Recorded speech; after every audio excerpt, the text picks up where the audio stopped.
निश्चित तौर पर आज बड़ी खुशी का दिन है। राजस्थान के अंदर मंत्रिमंडल आकार ले रहा है। लोगों की आकांक्षाओं को पूरी करने के लिए एक ऐसी टीम जो भजन लाल जी के नेतृत्व में राजस्थान में सुशासन लेकर आएगी, राजस्थान को उन राह पर ले चलेगी जिन संकल्पों के साथ हमने सत्ता संभाली है। राजस्थान के लोगों ने जनादेश दिया है, उस जनादेश को पूरा करने के लिए हमारी पूरी टीम, मंत्रिमंडल की पूरी टीम जो संतुलित होगी, सभी वर्गों का प्रतिनिधित्व करेगी, अनुभवी और नव ऊर्जा से लवरेज लोग रहेंगे।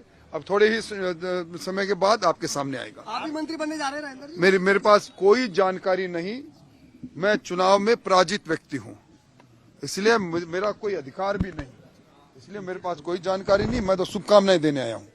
किस तरह का मंत्रिमंडल रहेगा? क्या सभी अभी मंत्रिमंडल की जानकारियां आप लोगों के पास स्नेह स्नेह पहुंच रही है, पहुंच जाएगी। निश्चित तौर पर जब इतने चिंतन और मंथन के बाद मंत्रिमंडल आया है तो अमृत ही अमृत देने वाला मंत्रिमंडल होगा। भजन लाल जी का के मंत्रिमंडल से जो भजन निकलेंगे उसमें सर्वांगीण विकास का एक साकार सपना साकार होने की ओर राजस्थान आगे बढ़ेगा। कहा जा रहा था कि वसुंधरा राजे जी मौजूद नहीं रहेंगी, वो अपनी पुत्र वधू के यहाँ जाकर संवेदना प्रकट करने जाएंगी। उनके बेटे के ससुर की डेथ हो गई थी सर। कि मैं उनके बारे में कुछ नहीं कह सकता।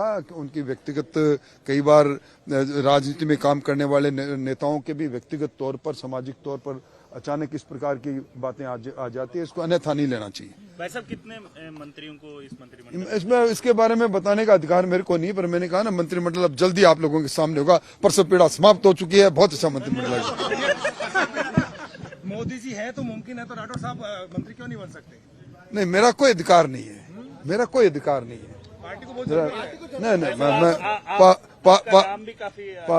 पार्टी को पार्टी जो काम कहेगी वो काम करेंगे, पर मेरा कोई अधिकार नहीं है। ठीक है साहब, धन्यवाद। Thank you. राठौड़ हमारे साथ हैं, पूर्व नेता विपक्ष रहे। 2 सवाल ले लीजिए राठौड़ साहब। अटकलें लग रही थी और आपका कैंप भी चाहता है कि आपको कहीं ना कहीं एक बड़ा पद मिले। मेरे कैंप के रहते हुए मैं पराजित हुआ, इसलिए कोई ऐसी बात नहीं है। चलिए, एक आखिरी सवाल सर। राजस्थान में क्या विधायक जो कि भाजपा से हैं, उनको जो मंत्री पद के लिए शपथ लेंगे, क्या उनको बताया जा चुका है या बताया जाना भी? ये काम मुख्यमंत्री जी का है, मुख्यमंत्री जी इस काम को, उन्हीं का अधिकार है।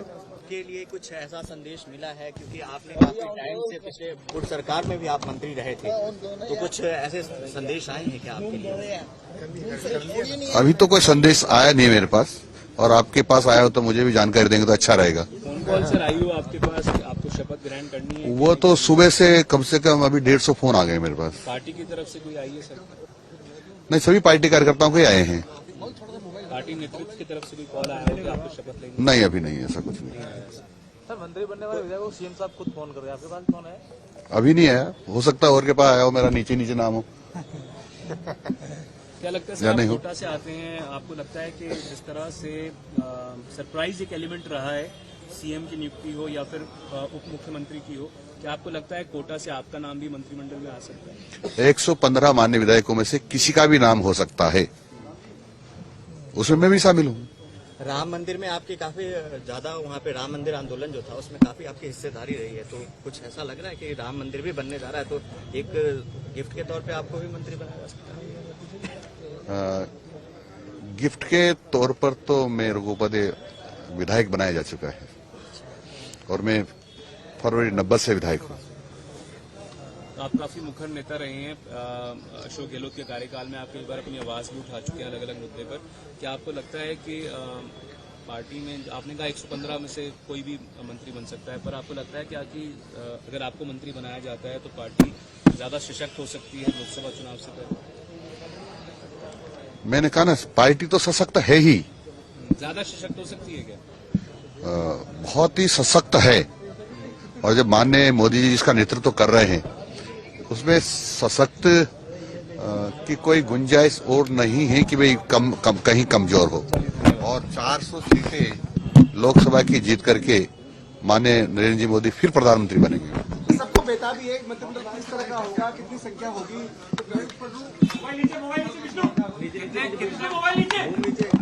इसकी सभी की जानकारी हम सब लोगों को राजभवन में जाने के बाद निश्चित रूप से पुख्ता हो जाएगी कि कितने लोग शपथ ले रहे हैं। भाई साहब, लोकसभा चुनाव को देखते हुए बीजेपी जातिगत समीकरण हो या फिर कह सकते हैं कि जो क्षेत्रीय समीकरण है वो साधने की कोशिश करे, किस तरीके से? देखिए, भारतीय जनता पार्टी की सिर्फ 4 जातियां हैं इस देश में। गरीब, युवा, महिला और किसान, ये 4 जातियां हैं और इन 4 जातियों के कल्याण के लिए, उन्नति और प्रगति के लिए, उत्थान के लिए भारतीय जनता पार्टी की सरकार काम करती है। और आप लोगों ने देखा है कि कोई सरकारें थी जो 5 वर्ष के लिए चुनी गई, लेकिन अंतिम 5 महीनों में अपना चेहरा ठीक से वापस जनता के बीच में ले जाने के लिए कुछ काम किया, वो दिखावे के लिए काम किया। लेकिन यहाँ 1 महीना भी नहीं हुआ, लेकिन एक ऐतिहासिक निर्णय कई माननीय मुख्यमंत्री भजनलाल जी शर्मा के नेतृत्व में इस सरकार ने किया है।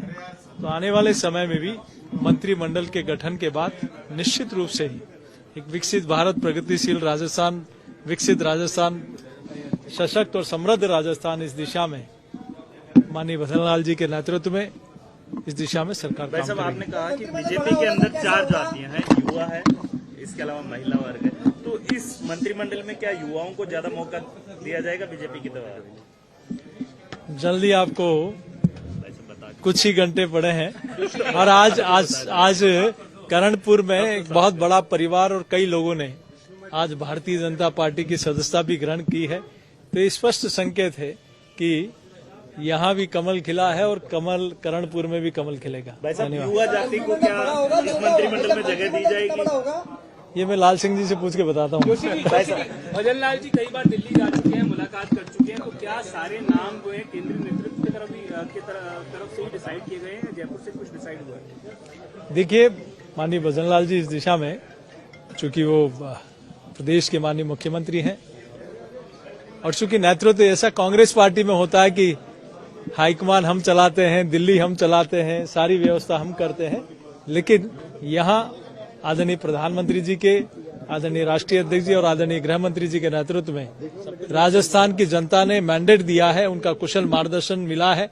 तो निश्चित रूप से यहाँ एक प्रभावी मंत्रिमंडल में शीघ्र आज अपने को देखने को मिलेगा।